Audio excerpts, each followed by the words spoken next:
দর্শক, চীনের পেকিং বিশ্ববিদ্যালয়ে ভাষণ দিচ্ছেন ঠিক এই মুহূর্তে প্রধান উপদেষ্টা ডক্টর মোহাম্মদ ইউনূস। আমরা সরাসরি চলে যাচ্ছি সেই আয়োজনে। They are poor because economic system has never given them a fair chance. So poverty is not because of the something lacking in the person. It's not their fault. It's the fault of the system that we built for ourselves. That causes poverty. That causes all the problems for human beings by wrong thinking.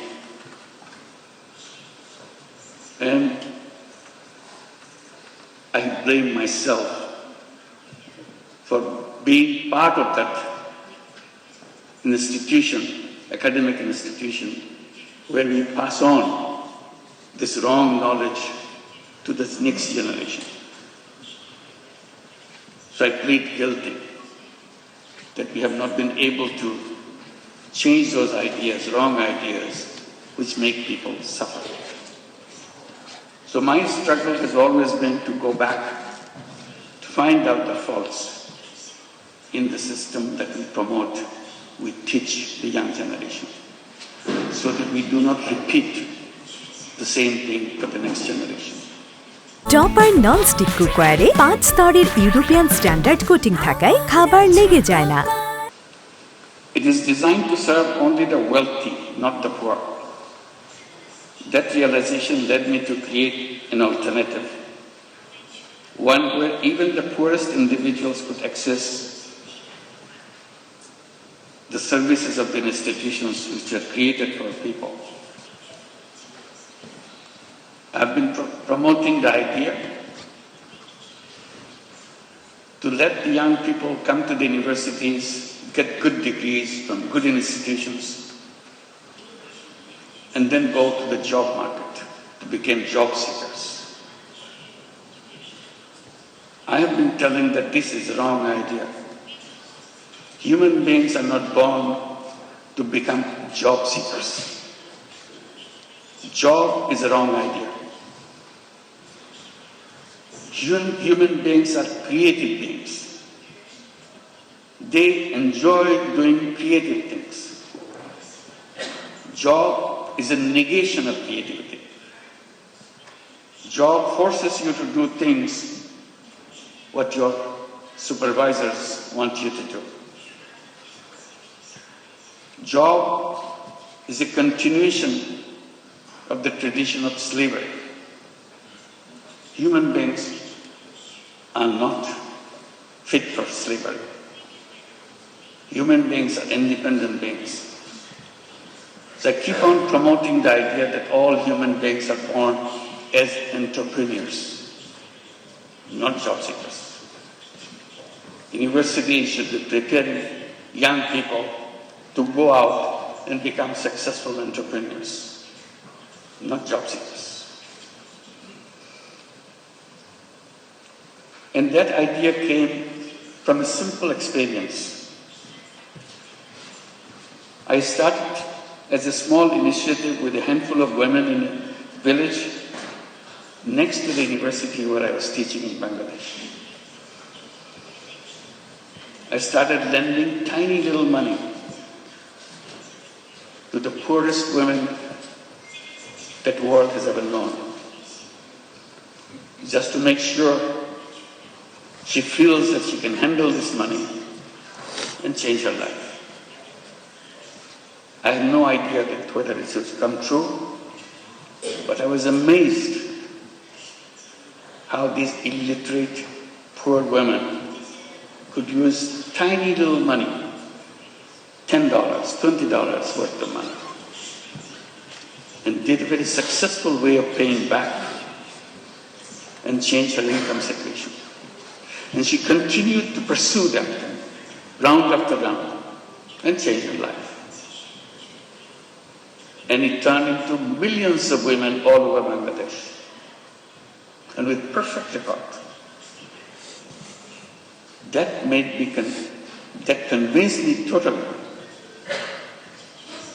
All human beings are entrepreneurs, because we are taught in the textbooks Only very special people are born as entrepreneurs.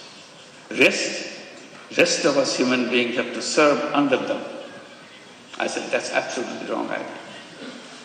If the poorest illiterate women in Bangladesh can become an entrepreneur with a $20 loan, $30 loan, anybody in the world can become an entrepreneur. It's the nature of the human being. We didn't train them. We didn't tell them how to run a business. She figured it out all by herself because it is innate part of a human being. So that continues with a bigger question to me. What should be the purpose of education? And I keep coming back. Purpose of education is to enable to go out and bring that all creative capacity to change the world. And universities and educational institution is not only a place to learn what happened, also imagine. Imagination is the greatest power on earth. If you imagine, it will happen.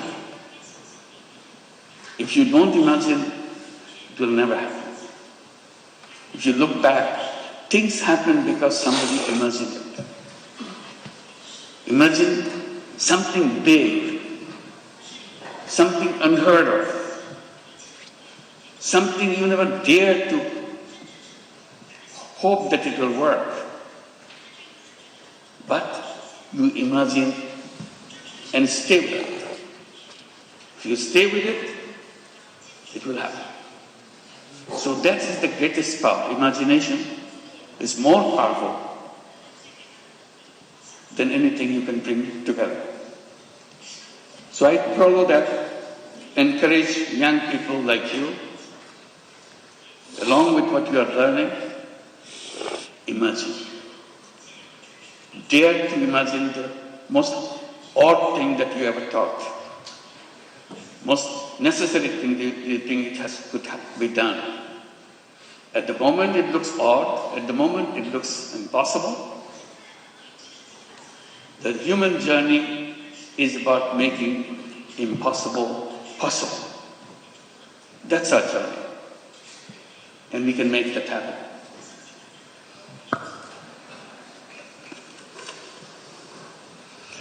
Then I came to my other point.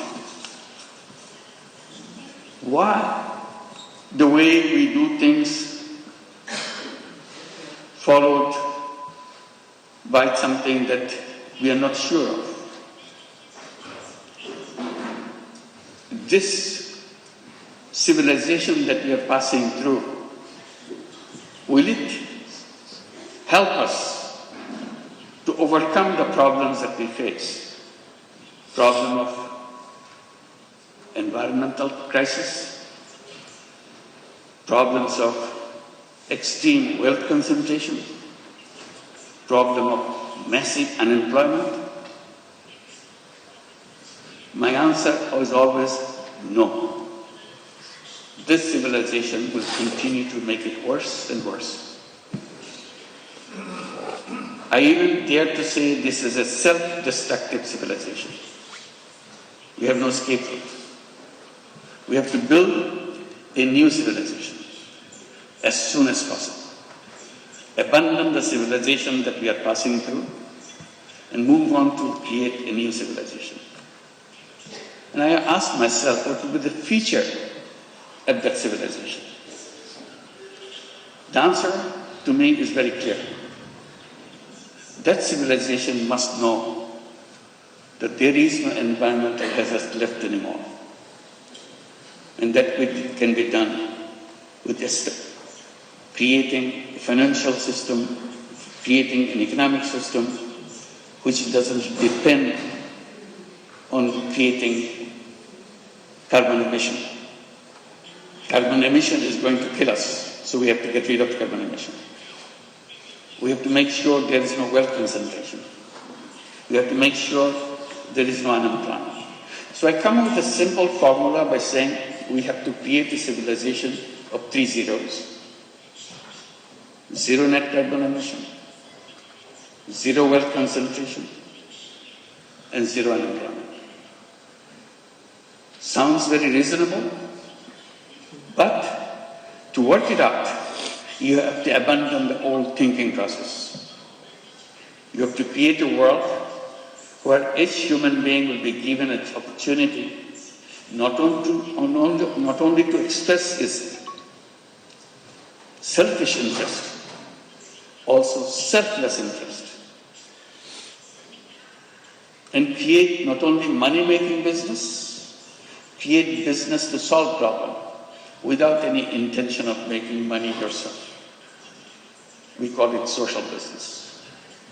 So we have a series of ideas how to create this new civilization. And now I pass it on to the young people between age of 12 to 35 to create what we call 3-0 clubs. 5 young people get together, create a small, tiny club, 3-0 club. What do? Each person, each member of that club commits to undertake a new journey of life. I shall not contribute to global warming myself. I'm not saying the whole world should do that. I'm saying to myself, I do not want to contribute to carbon emission. How? If I do it now, 7 days a week, I promise to do it 6 days a week. If I achieve 6 days a week, I want to do it 5 days a week.